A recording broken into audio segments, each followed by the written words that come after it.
দেখুন, আজকের ভিডিওতে আমি বিজেটির উপরে ডিপিডিসি 2016 সালে আসা একটি কোশ্চেন সমাধান করব। তো কোশ্চেনটিতে আমাদের বলছে ফাইন্ড আইবি আইসি, আর এটা উপরে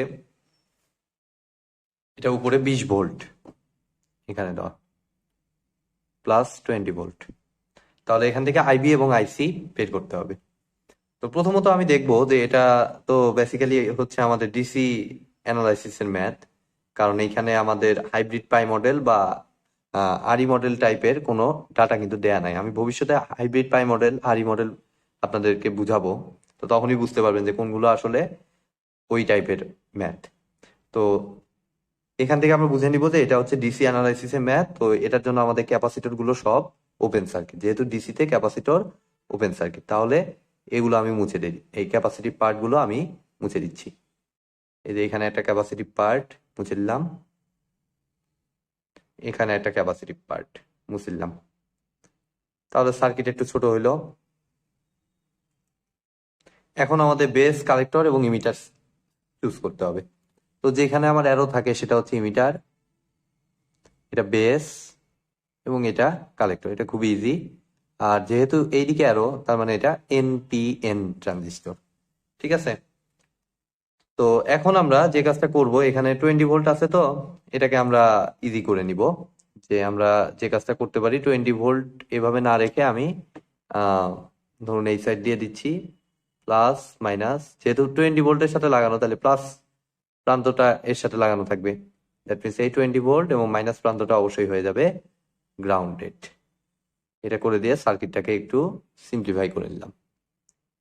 এবার আমরা ইকুয়েশন ফেলবো। ফার্স্ট অফ অল আমাকে ধরে নিতে হবে এটা হচ্ছে অ্যাক্টিভ মোডে কাজ করতেছে। অ্যাক্টিভ মোডে সবকিছু চেক করে তারপরে আমরা দেখবো, ভেরিফাই করে দেখবো যে হ্যাঁ অ্যাক্টিভ মোডটা সঠিক কিনা।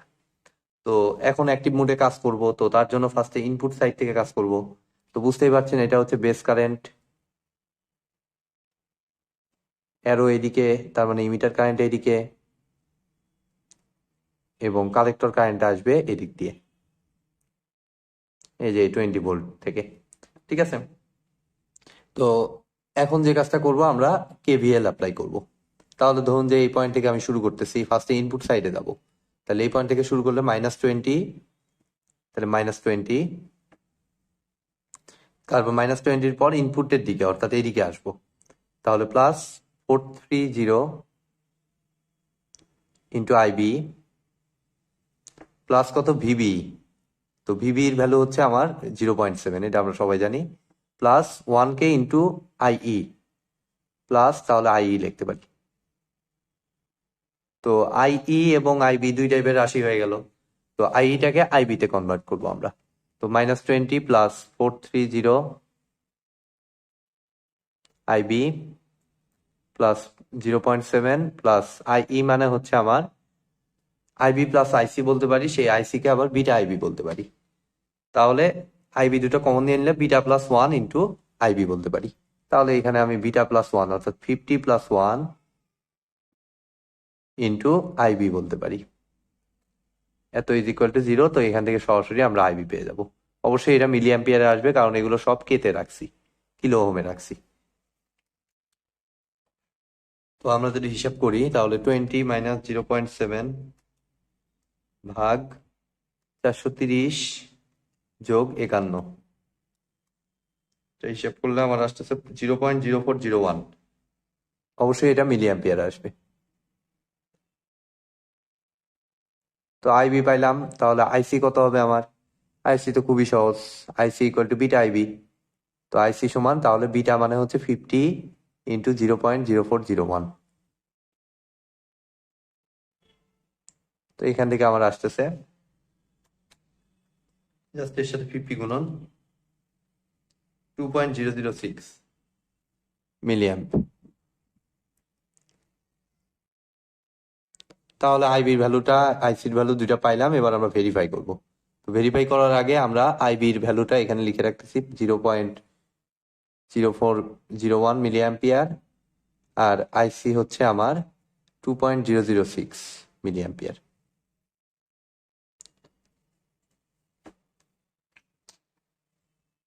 তো ভেরিফাই করার জন্য এর আগের ক্লাসগুলোতেও আমি কিন্তু দেখিয়েছি। যারা আমার বিজেটির উপর আগের ক্লাসগুলো দেখেননি তারা আমার প্লেলিস্ট থেকে অবশ্যই বিজেটি বাংলা টিউটোরিয়াল নামে একটি প্লেলিস্ট পাবেন, সেখান থেকে আগের ভিডিওগুলো একটু দেখে আসুন, তাহলে আপনাদের বুঝতে সুবিধা হবে। তো ভিবিই তো প্লাস, এটা তো বুঝতেই পারছি যে ভিবিই প্লাস। তো এই প্লাসের উপর ডিপেন্ড করে ভিবিসিটা দেখবো মাইনাস আসে নাকি প্লাস আসে। যদি মাইনাস আসে তাহলে এটা আমার অ্যাক্টিভ মোডে ধরা সঠিক, বাট যদি প্লাস আসে ভিবিসি তাহলে কিন্তু এটা অবশ্যই কাজ করবে স্যাচুরেশন মোডে। তো আমরা যে কাজটা করব, আমরা ভিবিসিটা বের করব। তো ভিবিসি সমান হচ্ছে আমরা বলতে পারি ভিবি মাইনাস ভিসি।